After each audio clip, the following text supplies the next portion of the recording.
Olá, seja muito bem-vindo ao podcast da Central do REIT. Aqui a gente discute estratégias para você conseguir ter uma renda eterna em dólar, investindo com segurança nos Estados Unidos. Eu sou o Joaquim Alves, na minha frente eu tenho o Ismael Fernandes. Tudo jóia, Ismael? Tudo bom, Joaquim? E nesse episódio de hoje a gente vai tratar do porquê investir nos Estados Unidos e não somente no Brasil. Beleza, Ismael? Tudo bom? Então vamos lá. Ismael, investir nos Estados Unidos é diferente de investir no Brasil? A ideia é parecida, né? A ideia é você investir e ter retorno, né? Todo mundo quer ter retorno, né? Quando a gente vai investir nos Estados Unidos, é o que a gente busca também. Porém, a gente tem algo que a gente tem que levar em consideração, que é segurança, né? Então, é muito diferente a gente investir só em real, só em outra moeda. E é interessante isso que quem acompanha aí, né, da Madoran, por exemplo, a Sawat da Madoran, um dos mestres do valuation aí hoje em dia, ele fala inclusive que o próprio americano, ele deveria diversificar o patrimônio dele em outras moedas, né? E ele cita o franco suíço, a libra, o iene, assim por diante, né? Então, que dirá nós, né? Só em real. Porque aqui, mesmo lá existe risco também. Então... Exatamente, mesmo nos Estados Unidos, é lógico, o risco lá é bem menor do que o nosso risco aqui, mas... existe, né? Então, por isso que a gente fala aqui, né? Que a gente tem que ter parte do nosso patrimônio uma moeda forte, né? Porque não adianta a gente se expor demais a risco, procurando só rentabilidade, e de repente a gente vê o nosso patrimônio ali diluído. E isso acontece, inclusive, também nos Estados Unidos com algumas empresas, REITs também, né? Então, apesar de REITs como um todo ser uma classe de ativo aí, excelente para investir, mas existe REITs aí muito endividado, que tem processos de falência. Então o investidor tem que levar tudo isso em consideração ali na hora de comprar a sua carteira. E o que a gente busca, quando a gente fala que investir nos Estados Unidos e não só no Brasil, é diminuir esse risco que a gente tem, né? Então, se você tem uma carteira ali toda exposta ao Brasil hoje, eu lembro muito, é uma comparação aqui um pouco até grosseira, né? Eu não sei se quem lembra aí no começo, lá nos anos 90, que colocou o dinheiro todo na poupança, né? Veio Fernando Collor lá e rapou o dinheiro que o pessoal tinha naquela poupança ali, foi tudo embora, né? É lógico que hoje em dia, em tese, isso não aconteceria, mas mostra o risco que a gente tem de colocando ali todo o nosso dinheiro em uma única classe de ativos. Sim. Nesse caso aqui que eu citei a poupança, né? Cara, e como é que funciona a bolsa nos Estados Unidos? Porque aqui a gente está acostumado com a B3, essa única bolsa. Lá é diferente, como é que é? Não, lá você tem a mais antiga, né, a antigona de todas, que é a NYSE, na New York Stock Exchange, aí depois foi fundada a Nasdaq. Apesar de não ser uma regra, mas grande parte das empresas de tecnologia acaba sendo listada na Nasdaq. Mas para o investidor, quando você abre uma conta lá na sua corretora, né, enfim, os ativos eles não faz essa diferença, né? Você não precisa falar assim, agora eu vou dar uma ordem naquela bolsa, não, é tudo... Lá dentro mistura, fica uma coisa só. É só duas bolsas diferentes. Porque aqui no Brasil a gente é acostumado com a B3, né? Mais antigamente a gente tinha do Rio de Janeiro, né? Ainda não peguei essa fase, mas tinha a Bolsa de Valores do Rio de Janeiro também, enfim. Que depois foi comprada, aí veio uma coisa só. Mas nos Estados Unidos ainda existem essas duas. Mas para o investidor que está começando aí... Não faz diferença nenhuma. Inclusive era uma dúvida que eu tinha no começo. Eu sabendo, né, que são duas bolsas americanas, eu ficava pensando assim, como é que é o home broker? Será que você tem dois home brokers aí? Você tem que dar uma ordem lá na Nasdaq ou na Bolsa de Nova York. Mas não tem isso, né? Você abre a conta numa corretora e lá você tem acesso a todos os ativos disponíveis para venda, todas as ações, opções, ali, commodities, tudo o que você quiser investir, não é isso? Exatamente. E aí eu te pergunto, cara, é mais fácil ter um retorno, né? A gente busca o retorno nos nossos investimentos, né? É mais fácil ter retorno nos Estados Unidos ou no Brasil? Joaquim, aí eu vou fazer vamos fazer um bate-bola aqui, né? Bora entender. Lá. Vamos supor que você tem uma classe de ativo aqui no Brasil que te renda 10%, né? Sim. 10% ao ano em retorno, né? Dividendo, cotação. Eu te faço Joaquim, garantido aqui que isso aqui vai te dar 10%. Beleza. E eu tenho uma na Argentina que te retorna 15%. Você acha que vale a pena ser para a Argentina por causa de 5%? Não, cara, você tá doido. Eu fico por aqui. Pois é, você vai transformar o seu real em peso. Por quê? Mas eu posso falar para você, pô, mas é 15%, cara. É 50% a mais de retorno do que tem no Brasil. Por que você não investiu aqui na Argentina? Porque é um país que está quebrado, né? Agora a gente começa a ver desabastecimento, uma inflação galopante lá também. E o risco político, você nunca sabe o que vai acontecer ali, né, cara? Então, a desvalorização do peso também, a gente viu uma desvalorização brusca aí nos últimos anos, então não adianta você estar ganhando aí um retorno se tua moeda também está derretendo, né? Então... Exatamente. Agora, se eu te falasse que eu tenho um melhor ainda, agora é 100% ao ano, cara. Só que é lá em Caracas, na Venezuela. Você iria?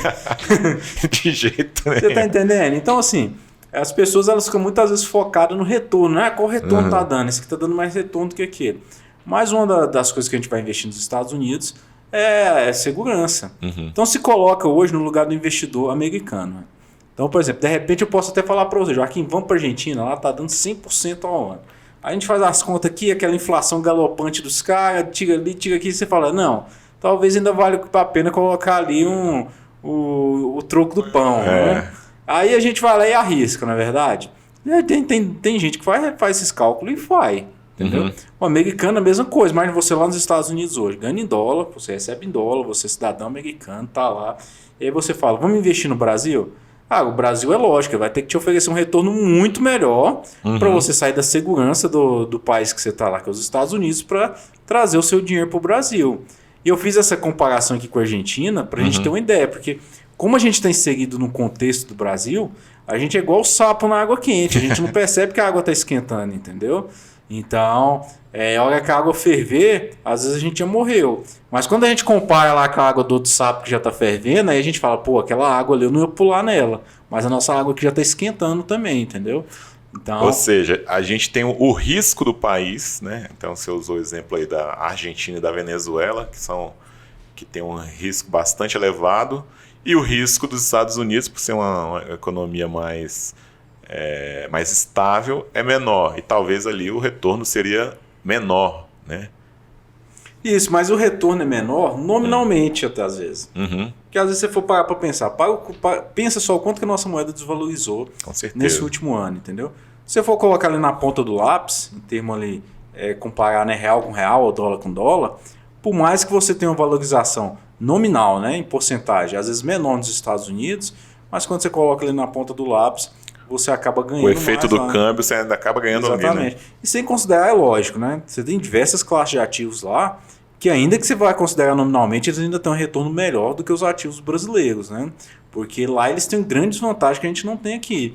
Uma das coisas que o investidor iniciante se assusta é o índice de endividamento das empresas lá, que é bem maior do que a nossa.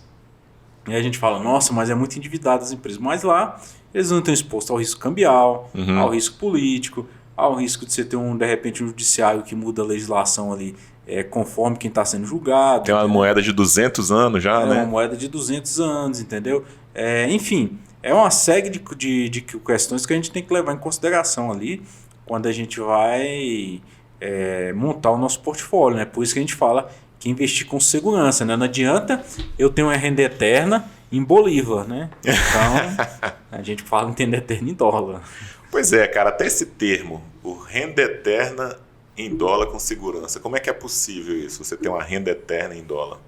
Então, olha só, imagina aí, o Joaquim aqui, que é um cara muito mais abonado que eu já, tem um portfólio bem maior. Teu portfólio aí, você vai montar ele, você vai viver dos seus dividendos, um dia você quiser ir lá para os Estados Unidos, você não vai precisar ficar procurando emprego, entendeu? Porque você vai ter lá teu dividendo. Se você quiser mandar sua filha para estudar lá, você vai mandar. Enfim, se quiser só ir para Disney, você vai. Ou se você quiser mandar esse dólar, enfim, você fala o que você quiser com esse dinheiro, mas ele vai estar lá. Se você souber manobrar ele, é lógico, né? Aí você vai montar de repente um offshore, uma trusted depois, isso é outro assunto para outro podcast. Mas isso fica aí para tua filha, entendeu? A Laurinha lá vai ter lá a rentabilidade dela que o dia que eu partir, meu patrimônio passa para ela. Passa para ela, exatamente. E o dividendo passa para ela também. Exatamente, cara. E aí passa para o neto, passa para o bisneto, entendeu? Desde que você... E isso é um dos princípios da prosperidade, né, cara? Porque eu sempre bato na tecla, mas existe a diferença entre você ser rico e ser próspero. A prosperidade ela é geracional, né? Então, se você conseguir educar a sua filha, entendeu? financeiramente, enfim. Esse patrimônio vai passar para ela vai saber administrar, cara, essa renda vai ficando, entendeu?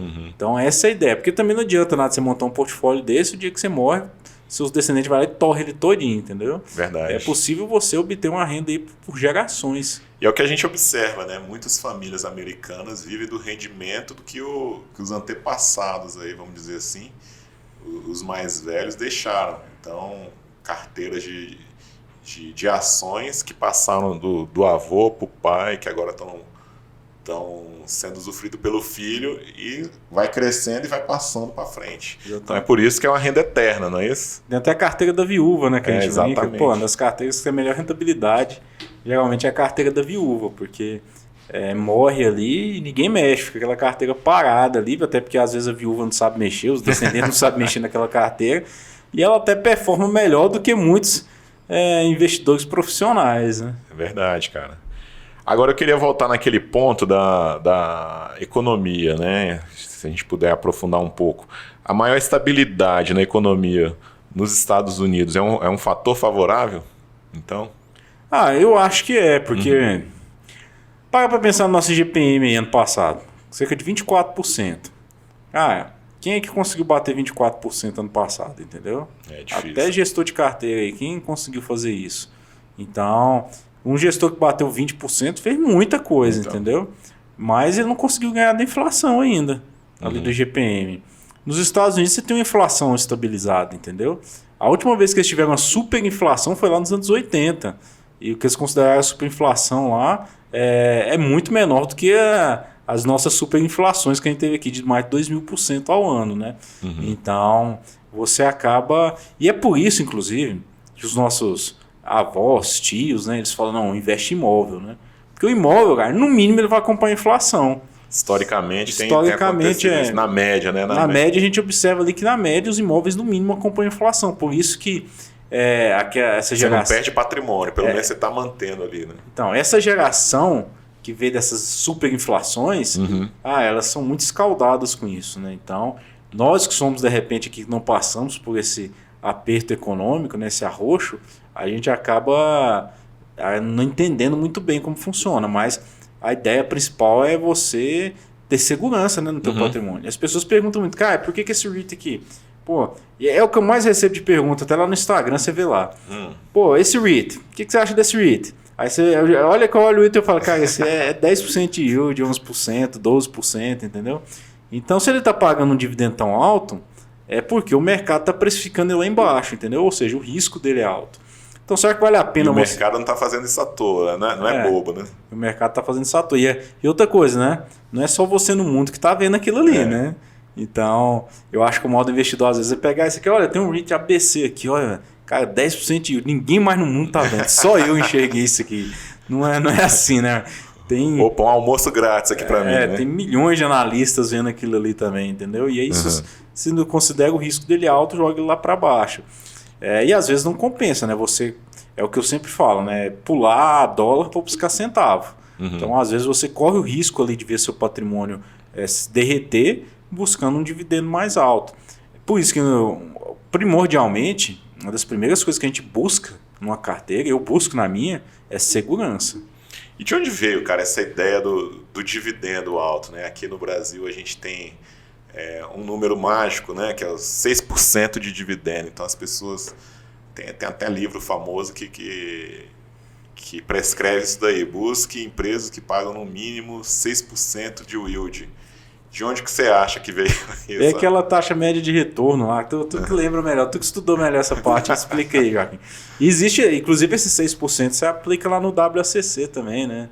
Custo de capital, taxa de retorno do seu capital privado, né? Mas eu vou até onde eu estudei e busquei saber era o seguinte, historicamente, e a gente coloca um histórico aí de mais de 100 anos da Bolsa Americana, era um retorno de inflação mais 6%.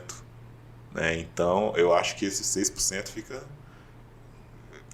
Alguns amigos me falaram que é por conta disso. Não sei no Brasil a gente tem o livro do Décio Bazin, né? Sim. Que é 6%, fala lá que ele buscava 6%.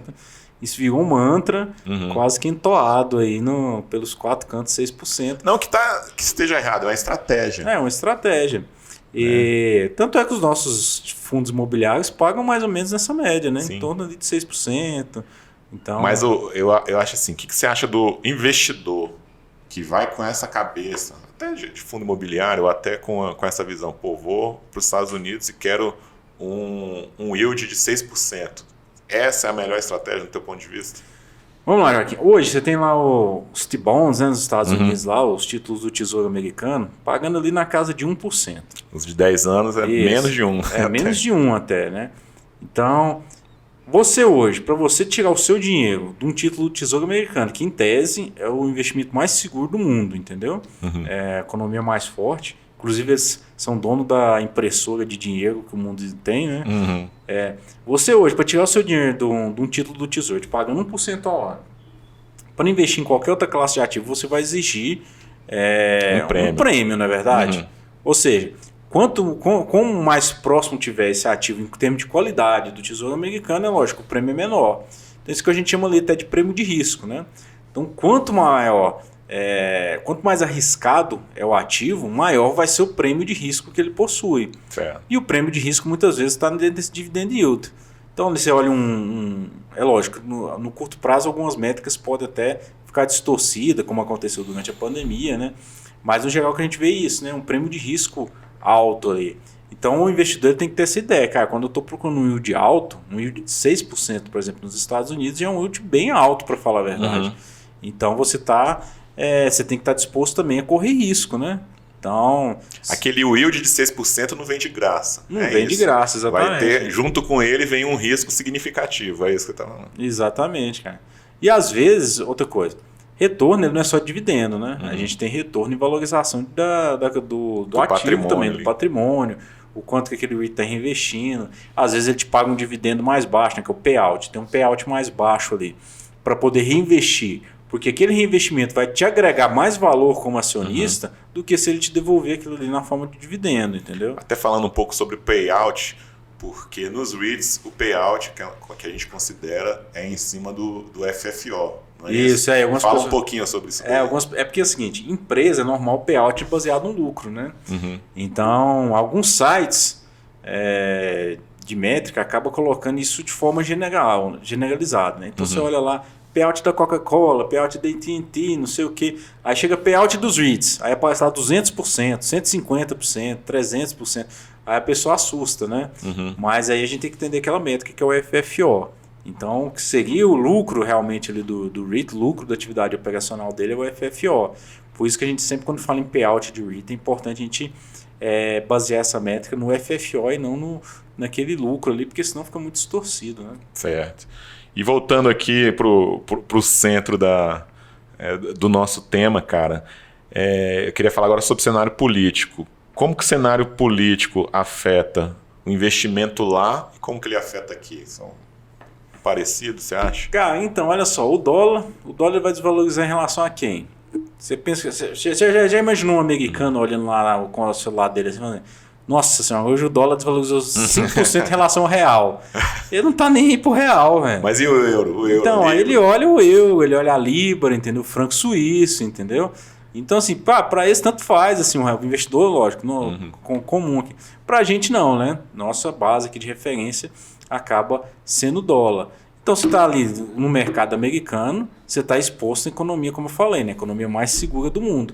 E esse, ao meu ver, deveria ser o primeiro critério que o investidor deveria ter na carteira dele, seria segurança. Porque às vezes não vale a pena você se expor excessivamente a risco, buscando às vezes um retorno menor, né? Porque, cara, isso é comum, vamos lá. Você tem 2 ativos, os 2 têm o mesmo risco. Você vai buscar aquele que tem o maior retorno. Com certeza. Não é? E se você tem 2 ativos que têm o mesmo retorno, você vai buscar aquele que tem o menor risco. E muitas vezes o investidor ele está buscando um ativo que tem um retorno um pouco melhor, mas com risco muito mais alto, entendeu? Mas eu diria assim, no cenário político, como é que afeta lá? Então, aí vamos lá no cenário político. O cenário político no Brasil aqui afeta o quê? Cara, vai ter eleição de presidente da Câmara, vai ter reforma, não vai ter reforma, vai privatizar, não vai privatizar, vai fazer isso, não vai fazer aquilo.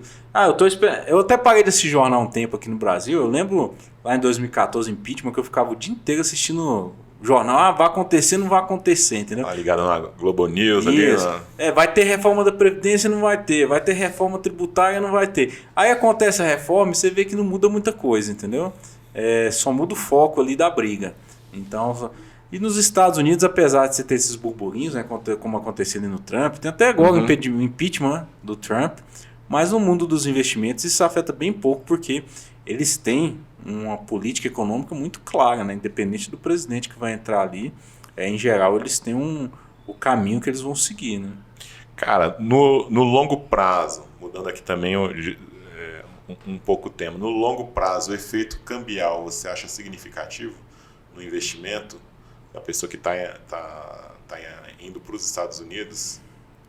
Olha, eu acho bastante, que eu falo assim, por exemplo, minha carteira lá dos Estados Unidos, ela quase dobrou aí, só com relação a câmbio, entendeu? Então, se eu fosse vender ela hoje e desconsiderasse a valorização dos ativos que estão lá dentro, só o câmbio já me valorizou bastante aí, né? Então, então esse é um dos motivos que a gente busca lá também, né? Essa proteção. Exatamente.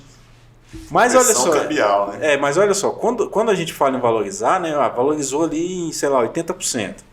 Aí as pessoas pensam, estou buscando retorno. Não é que valorizou 80%, é que o meu patrimônio aqui desvalorizou, entendeu? Caiu aí quase pela metade. Então aquele patrimônio meu que já estava nos Estados Unidos ficou protegido disso. Ô Ismael, agora um outro assunto, cara, é o seguinte, muitos investidores brasileiros, eles ficam com receio de investir lá fora por conta do desconhecimento da língua inglesa. Como é que você vê isso? É realmente um grande empecilho não saber inglês? Hoje em dia eu acho que não, né? Porque, vamos lá, você tem corretora brasileira para brasileiro lá, né? Por exemplo, a Avenue aí, você abre a conta, é tudo em português. Até relatório lá de empresa eles têm em português também, para quem quiser ler. Outro ponto, hoje você tem um Google Tradutor aí, né? Você coloca lá, traduz e tá tudo pronto, né? Então, é lógico, o ideal é que o investidor aprenda a falar inglês, né? Porque eu falo que, por exemplo, uma grande parte do conhecimento, né, das coisas que eu aprendi sobre o REITs foi até me relacionando com pessoas que estão dos Estados Unidos, né? Que já estão lá analisando o REIT, que estão mais perto ali do mercado, entendeu? Aí, você tá com essas... Lógico, aí essas pessoas não vão falar em português com você, né? Você tem que desenrolar ali. Mas até num bate-papo você consegue traduzir, né, cara? Assim, Consegue, então. Não vejo... eu não acho que a língua hoje em dia, com essa facilidade que a gente tem, de tanto aplicativo que tem aí, como uma barreira para você falar assim, eu não vou investir nos Estados Unidos por causa da língua, entendeu? Agora é lógico, você precisa buscar conhecimento, né? Porque buscar entender como é que funciona a economia, buscar entender como é que funciona a cultura, né? O que o povo consome, qual o modelo de negócio deles, isso é lógico que exige um esforço, porque a gente está a gente tem uma outra cultura, né? A gente tem uma outra forma de ver o mundo que para eles é diferente, e isso, lógico, influencia no padrão de consumo. Olhando para hoje, cara, o cenário atual, você acha que o investimento nos Estados Unidos é mais atrativo do que no Brasil? Olha, eu acho muito mais, né? Não é porque não é porque eu falo que não é só pelos REITs, não, cara. No geral, eu acho muito mais atrativo. Para falar a verdade... muitas opções a mais. Eu abro o home broker da minha corretora nos Estados Unidos, é tanta opção que eu fico perdido. Abro o home broker da minha corretora no Brasil, eu fico até saber onde eu invisto, né? Agora, né? O que eu coloco aqui. Então, aqui eu faço bem um arroz com feijão mesmo, entendeu? Lá eu busco estudar mais, até por essa questão, né? Eu acho até mais interessante também, entendeu? Agora vamos puxar um pouco aí a sardinha para nossa brasa. Você acredita que os REITs são os melhores investimentos aí na renda variável dos Estados Unidos? Olha só, primeiro, né? A gente já demonstrou isso em diversos estudos do JP Morgan mostrando que ele é o que tem melhor rentabilidade. Então, 20 anos. 20, 30 anos, você pode colocar o espaço que você quiser aí nas últimas décadas. que ela acaba ganhando aí, né? O S&P 500 deu uma esticada aí, né, nesse último ano aí, mas via de regra eles têm performado bem melhor do que outras classes de ativos. Segundo ponto, esses são ativos que você consegue mensurar, né? Eu vejo, por exemplo, as pessoas tentando avaliar a Tesla, que é uma empresa aí, né, que fabrica carro elétrico. É uma dificuldade muito grande, né? Porque você está apostando. Deu prejuízo muito tempo e mesmo assim isso, só subia. Uber aí, né? Uber dando prejuízo, pessoal investindo. Então, você tem uma certa dificuldade também de avaliar esse tipo de empresa, né? Porque você pega o Uber. O Uber é uma empresa gigantesca que não tem nenhum carro. Então, mas tem um valor ali. O Airbnb, né? Que é maior do que todos os hotéis, né? Um valor intangível, entendeu? Então, agora quando a gente fala de REITs, são valores mais tangíveis, porque a gente está falando de imóveis. Então, eu estou falando de um prédio em Manhattan, um galpão logístico, né, na Califórnia, então um apartamento na Flórida, assim por diante. Então, isso traz para o investidor essa questão de dar mais segurança para você poder avaliar, né, aquilo que você está investindo. Porque se você não avalia, você acaba quase que apostando, né? Deixa de ser um investimento para ser uma aposta. Então eu estou apostando que vai cair, estou apostando que vai subir, né? E não é bem isso que a gente busca aqui quando a gente investe em REITs. E outra coisa, cara, um investidor que está indo lá para os Estados Unidos e buscando a renda em dólar, você acha que ele conseguiria diversificar a carteira dele adequadamente só com os REITs, só com essa classe de ativos? Eu não acho que seja a melhor, assim, estratégia. A melhor estratégia é você 100%, né? Igual a gente fala, quem colocou 100% em poupança, né? Poupança te dei como um ativo mais seguro, né? Investimento mais seguro e tal, mas quem pensava isso lá em 1990, se deu mal, né? Então, é lógico que os REITs têm a rentabilidade deles, é uma classe de ativo mais fácil de estudar, mas eu, por exemplo, não adoto a estratégia, eu sou bem sincero, de ser 100% em REITs.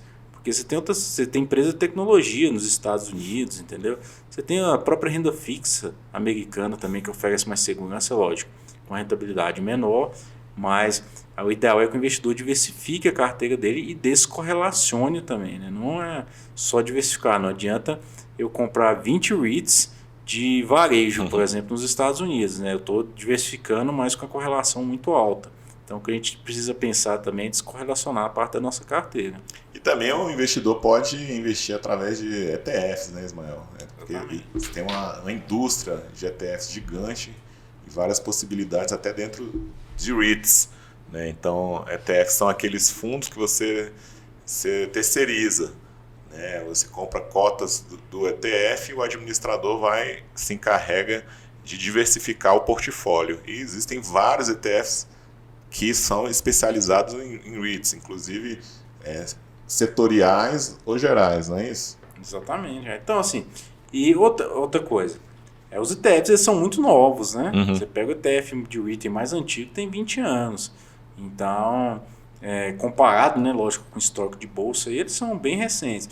E hoje em dia, desde 2017, 2018, começou a surgir inúmeros outros ETFs de setores que têm chamado a atenção, até dentro dos REITs. Hoje a gente já tem ETF de REITs industriais, residenciais, data center, contrato longo, contrato curto, enfim, uma enormidade de ETF que o investidor pode buscar também. Ou seja, o investidor ele consegue investir no REIT e está terceirizando aquela administração, né, deixando um gestor profissional, não é isso? E aí, mesmo assim, está diversificando. Exatamente. A gente tem que lembrar também que o REIT segue o ETF, né? Ele segue um índice.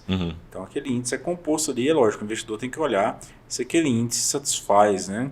Porque eu vejo muito comum, né? Pessoas, por exemplo, eu vejo investidor que não se sente à vontade, por exemplo, em investir em torre de comunicação. Eu não gosto, eu acho que não tem futuro, coisa e tal.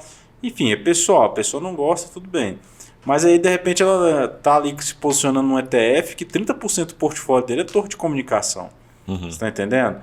Então... Tem que saber o que tem dentro desse ETF. Tem dentro do ETF, se você quer aquilo ou não.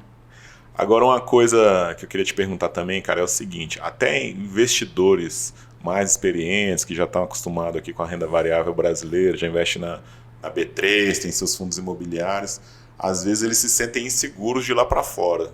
Tá por uma série de motivos. O que para você, como é que você descobriu que investimento lá fora é para mim, faz sentido para mim ter essa grana lá, investida lá, e eu vou começar a aplicar nos Estados Unidos? Eu acho que começou mesmo quando eu senti assim que, cara, não faz sentido eu ter 100% aqui, entendeu? Isso foi pelo medo mesmo, mano. Não vai no amor, vai na dor, entendeu? Então foi a dor de falar assim, pô, eu não acredito 100%. Não dá, entendeu? Chega uma hora que você fala assim, cara, não dá mais, entendeu? Isso aqui não... eu torço pelo meu país, peço a Deus que o negócio vá para frente, mas você já não consegue mais ver muita solução, entendeu? E aí você começa a falar assim, cara, o que eu posso fazer? Começar a proteger parte do meu patrimônio em outra moeda. E aí é isso que a gente buscou em dólar aqui, né? Muito bom, cara. Acho que o episódio pode terminar por aqui, não é isso? E a gente se encontra nos próximos. Tem mais alguma coisa para falar? É só isso aí, Joaquim. Um abraço, até a próxima. Até a próxima, cara.